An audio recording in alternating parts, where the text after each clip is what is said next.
हिंदुस्तान के हिंदुओं जाग जाओ, देखो गुरुजी क्या बता रहे हैं, कैसे हिंदुओं को ख़त्म किया जा रहा है। बांग्लादेश में हुआ, अब हिंदुस्तान में भी होगा। भाईचारे के इस जहर ने हम सबको खत्म करके रख दिया है। आप यदि सोचते हैं कि अभी तो ये बांग्लादेश में हो रहा है और भारत में ऐसा नहीं होगा, हम सब सुरक्षित हैं, तो ये आप सबका भ्रम है। बांग्लादेश कभी भारत का हिस्सा हुआ करता था।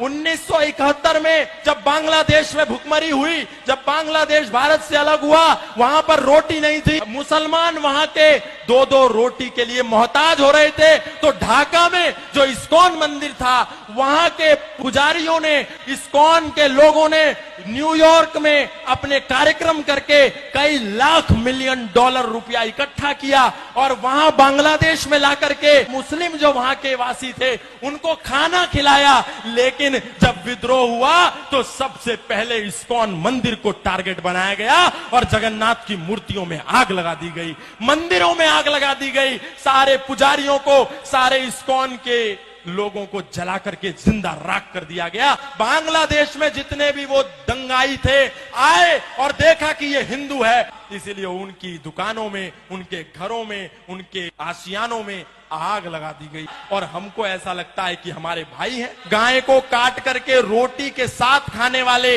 और गाय को अपने घर में बनी पहली रोटी देने वाले कभी भी भाई नहीं हो सकते, कभी भाई नहीं हो सकते।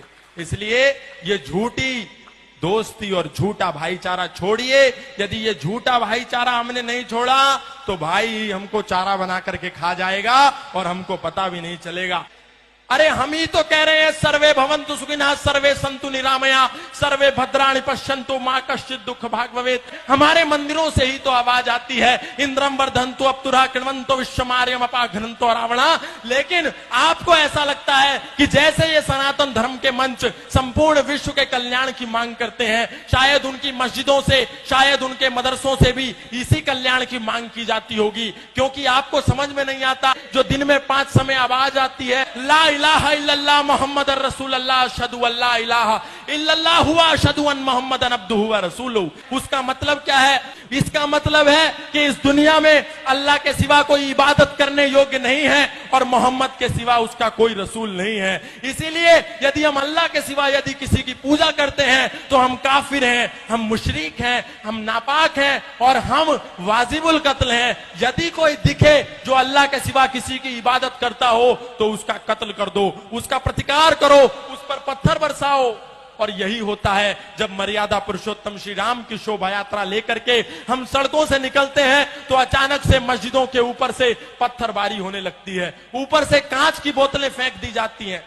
इसका तात्पर्य क्या है? हमको लगता है अचानक कैसे हुआ? अचानक नहीं हुआ। आपको तो दिन में 5 बार चेतावनी दी जा रही थी, आप ही नहीं सुन रहे थे। आपको लगता था कि जो हमारी गीता में लिखा है, कई तो ऐसे भी महाज्ञानी हैं जो कहते हैं जो गीता में लिखा है वही कुरान में लिखा है, वही बाइबल में लिखा है।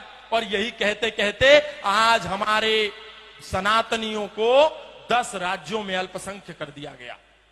हमारे दिल्ली से 100 किलोमीटर भी दूर नहीं है नूह और मेवात, वहां लोगों की दुकानों को नाम देख देख करके आग के सुपुर्द कर दिया गया, आग लगा दी गई पूरे मोहल्ले में।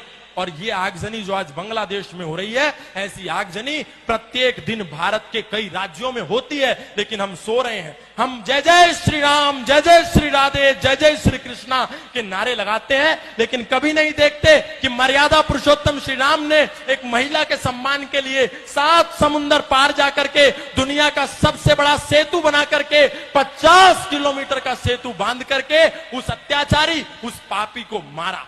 मतलब ये हम सीखते नहीं, केवल सिया राम जय जय राम और कहानी खत्म। बस हमको इतने में ही शॉर्टकट रास्ते में मोक्ष चाहिए। हम ये नहीं कहते कि हम किसी का प्रतिकार करें, हम ये भी नहीं कहते हम किसी से हिंसक हो जाएं, लेकिन हम ये कहते हैं हम किसी पर अटैक ना करें तो कम से कम अपने पास डिफेंस का साधन रखें। सनातन धर्म कभी भी पहले अटैक के लिए नहीं कहता, लेकिन सनातन धर्म आत्मरक्षा की बात करता है, डिफेंस की बात करता है। अग्रतश्चतुरः वेदा पृष्ठतः सस्रम धनु, इदम ब्रह्मम इदम शस्त्रम शापादपि शरादपि शस्त्रेण रक्षति राष्ट्र शास्त्र चर्चा प्रवर्तते। विश्वामित्रादि ऋषियों के यज्ञ हवन भी तभी सफल होते हैं जब पहरे पर स्वयं धनुर्धर राम खड़े होते हैं। यदि हमारे पास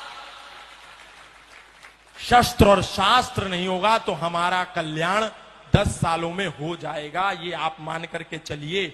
आज सनातनियों ने अपने शस्त्रों को भी कोने में फेंक दिया और शास्त्रों में भी दूर हो गए, बोले बस इनको तो लाल कपड़े में रखेना। नहीं, राम वही जो मर्यादाओं की परिभाषा बने रहे, राम वही जो भारत भू की अंतिम आशा बने रहे।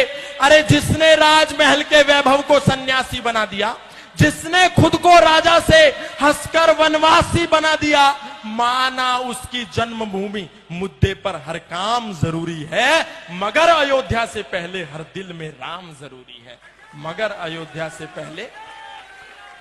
इसलिए संकल्प लेकर के कहिए कि आज के बाद हम जातिवाद नहीं करेंगे। जातिवाद को नहीं छोड़ा तो वही हाल होगा जो बांग्लादेश में हुआ। किसी ने जाकर के नहीं पूछा कि तुम ब्राह्मण हो क्या, तुम जाट हो क्या, तुम गुजर हो क्या, तुम मणिया हो क्या, तुम मारवाड़ी हो क्या, तुम तेली हो क्या, तुम धोबी हो क्या। बांग्लादेश में जितने भी वो दंगाई थे आए और देखा कि ये हिंदू है, फिर वो चाहे जाट था, चाहे गुजर था, चाहे इस्कॉन का था, चाहे आर्यों का था, चाहे राधा स्वामी था, चाहे निरंकारी था, उसने देखा कि ये हिंदू था। इसीलिए उनकी दुकानों में, उनके घरों में, उनके आशियानों में आग लगा दी गई। इसीलिए कुछ दिन के लिए इस जातिवाद के जहर से बाहर निकलिए और एक होकर के सब लोग ओम ध्वज के नीचे आ जाइए। तो एक होकर के ओम ध्वज के नीचे तभी काम बनेगा, क्योंकि वो सब चांद सितारे के नीचे हैं। चाहे बरेलवी हो, चाहे अहमदिया हो, चाहे मोहम्मदी हो, चाहे कुरैशी हो,